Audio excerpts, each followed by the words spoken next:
Etxepare ematen hasi, hasten nintzen ikasleekin testuak eta irakurtzen, eta irakurtzia gustatzen ditzaidea, baina esaten hon, hauek igual musika pixka batekin sartu ezkeo, igual polita gelditu daiteke, eta hola, probatzen hasi, eta esan, bueno, honek funtzionatzen du, abertze dituzte dizuen, eta ikasleekin testeatu pixka bat, eta Etxepareren hitzaurriarekin egin un aurreneko kantua, eta gero ere esan, bueno, igual gauza berdina beste autore batzukin egin ezkero, akaso funtzionatu dezakeola euskal literaturaren historia moduko bat egiteko, ahozko bat idatzizkoa, kantu bidez. Eta zenbaitza izan ditu horrek? Emaitza, momentuz, 21 kantu edo sortuak daude, eta horiekin nik uste euskal literaturaren historiaren laburpen moduko bat ondo jasota dagoela. Zer helbururekin egin zenuen? Ikasleei zitzaizkien testu horiek gustatzen edo gozagarriago egiteko? Erakargarriago egiteko. Gaur egun musika erritmotara jarriko bagenituzke testu klasikoak, nolabait ere baita ere gure tradizioa hartu eta belaunaldi berriei hizkuntza berri batekin, formatu berri batekin helarazteko eta zabaltzeko, eta gero konturatu nintzen ikasle ez gain beste jende askok ez zula ezagutzen Etxepare zeintzan ere, eta enekin Etxepare zanik aurreneko idazlia edo axular zanik ez dakiz zein, eta pixkat gero balio izan du igual beste gauza batzutarako ere. Trapa erabiltzen duzu, rapa ere bai, erregia batzutan, horiek guztiak zuk nahi zenitulako egin zenitun edo gazteen gana hurbiltzeko?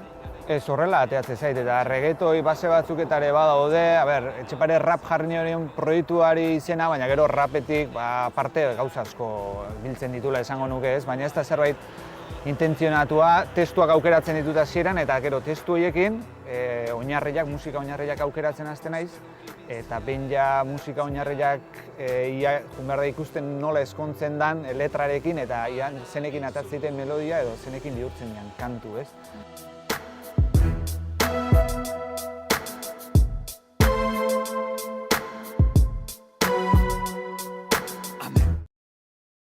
Beste gabe, neskatz gazte baten izena, dagoala itxatxiri liburu jonen aurkean, jardungo dutela sinuka, ez gutxik diotela beren artean, inoren lumaz jantzi nahi duela bela txikiak. Nora ekarri gaitu zin, hau da zure estudioa? Bai eta ez eta bai.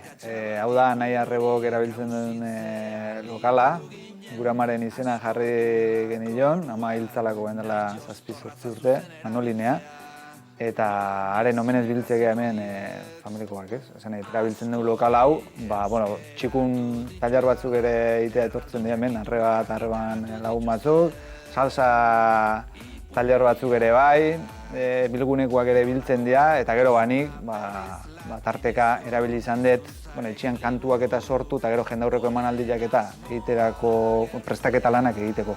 27 Zapata blogeko bideoak eta ere hemen grabatzen ditut. Argi ona, isiltasuna, atzian proiektoria txuria agertzeko, eta hola hementxe. Eta gutxi gora berazen bat ardatzen duzu, sormen prozesu bat egiten kanta bat sortzen adibidez.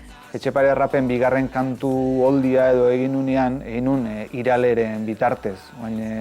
Itxita daude iraleko aukera hauek, baina iralek eskaintzezun eskola materiala sortzeko liberazio bat 3 hilabetekoa ez. Ni proposatu nun hor kantu batzuk eta egingo nitula euskal literaturen historia nolabait ere kontatuko zuna, laburbilduko zuna. Aurreneko aldian egindako kantuekin eta jendaurrekoekin oso gustora gelditu nintzen, erantzuna ere oso ona izan zen, harrera politea izan zuen lanak, eta bigarren hontarako nahi izan nun literaturaren historia hori pixka bat osatu ez, eta genero ikuspegila ere txertatu behingoz ez, aurreneko kantutan oso gizonezkoen obrak zean ez, euskal literaturan bereziki gizonezkoak dialako liburuak argitaratu izan dituztenak, hietara jo nun, baina bigarren hontan ahalegin berezia egin izan dut, hautsak kendu eta emakumezkoak nuntzen duten edo nuntzen den ikusteko.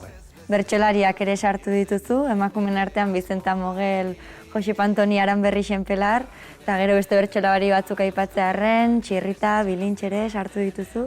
Bertsolaritza gustatzei dalako ez, eta literaturaren historia egiterakoan idatzizkoak pisua badu, baina gure literaturan ahozkuak du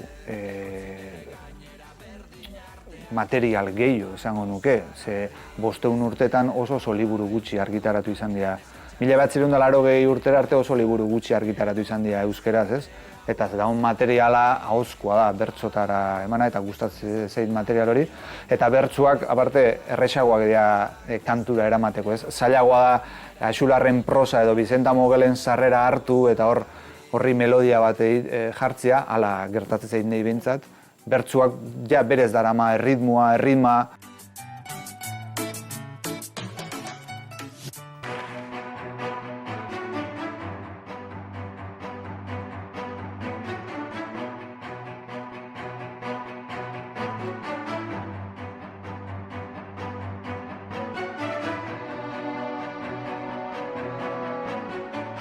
Bilintx ere gustatzen zait marabilatzen naiz ez, nola hizketan bezala da bertsotan.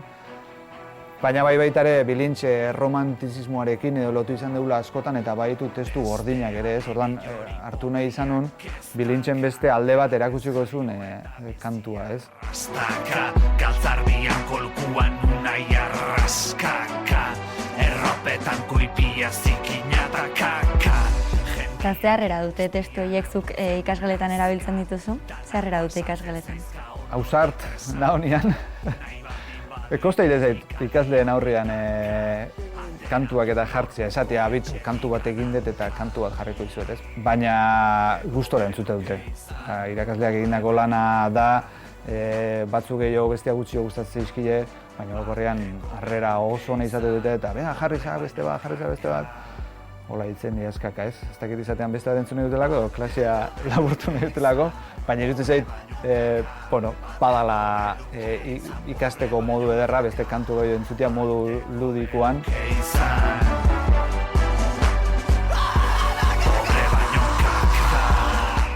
Ikasleekin aitzen izenean ez, gauza bada guk ematea zer sortuan euskal literaturen historia, baina nire azken helburua da bereiek izatea gero sortzaile, ez? Bereiek izatea kantuak egingo dituztenak, bereiek izatea gero bertso egingo dituztenak, eta hori potentziatzea, ez?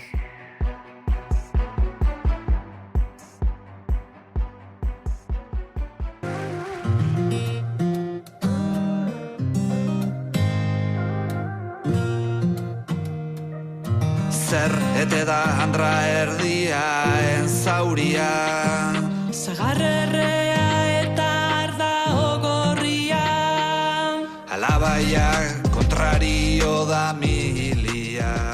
Orduan hola jarri, txapela, mikrofonoa, gero aurki bat ere bai, baldin mezu... Bai, zurekin eseriko nez. Hori da. Hau zer da, Kaskuak. zure material beharrezkoa. Hau da, bai. Bizirauteko materiala. Txanoa barne, bai. Txanoa barne, sortzeko txanoa ere jartzen, guai maskarak indazeak ez dakit oso kurioso ateako, Bueno, ez dauka misteriorik, Hemendikan sartuko genuke audioa, ahotsarena, ordenadoretik jarri basiak, eta basiak horren imardea aukeratu testua daukagunean, ez? Eta basiak gaur egun doan pila bat deskargatu daitezke, baina nire kasuan hauek erositakoak dira. Eta erosten dira lizentzien arabera. Merkatu ikeragarria dago, sortzaile pila bat dira euren kantuak eta euren oinarriak eta jartzen. Base honekin ni bakarrik ez, igual munduan beste 2000 lagun nahi dira gauza berdintxo egiten, edo.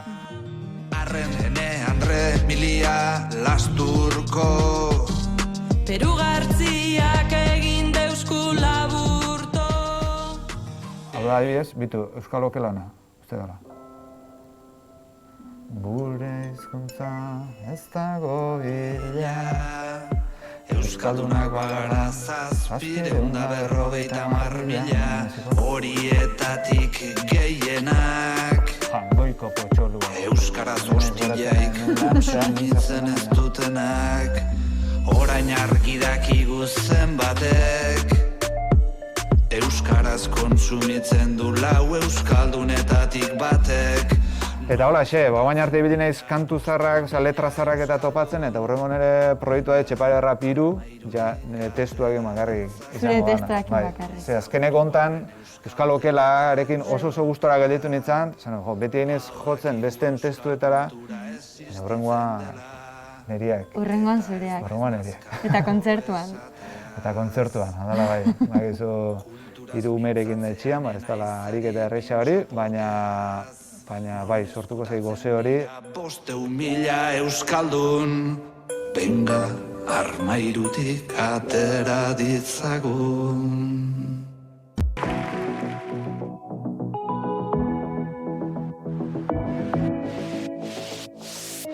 Ez nuen bada pentsamendurik zuri bertsoak jartzeko, baina lagunek esan didate isilik ez egoteko. Motiborikan ez dugu eman zu horrela mintzatzeko, ez diren gauzak esan dituzu tina da min beratzeko. Zenbat alditan zuzendatzeko. Gauza batekin gogoratzen ez, irakasle bat nola zan, eta oso maitea nun oso futbolzalea, oso realzalea, ez? Eta gu etortzen zen astelenetan eta kontatzen zituen bezperan izandako Realaren partiduak pasilloz eta nola bizi izan zuen minutu bakoitza eta euten ginen klase guztia adi, ez? Nik uste futbola horregatik gustatzen zaitela, irakasle horren gandik, ez? Gauza berdin egingo baldema genuke irakurri berri dugun azken euskarazko novelarekin, edo ikusi dugun azkeneko antzerkilarekin, edo entzun dugun azkeneko diskuarekin, edo kontzertura jun eta nola bizi izan deun hori transmititzea iritsiko bagina, uste hor da hola, ez gure pasilloa transmititzea. Zuzendatzeko sendagarririk etzan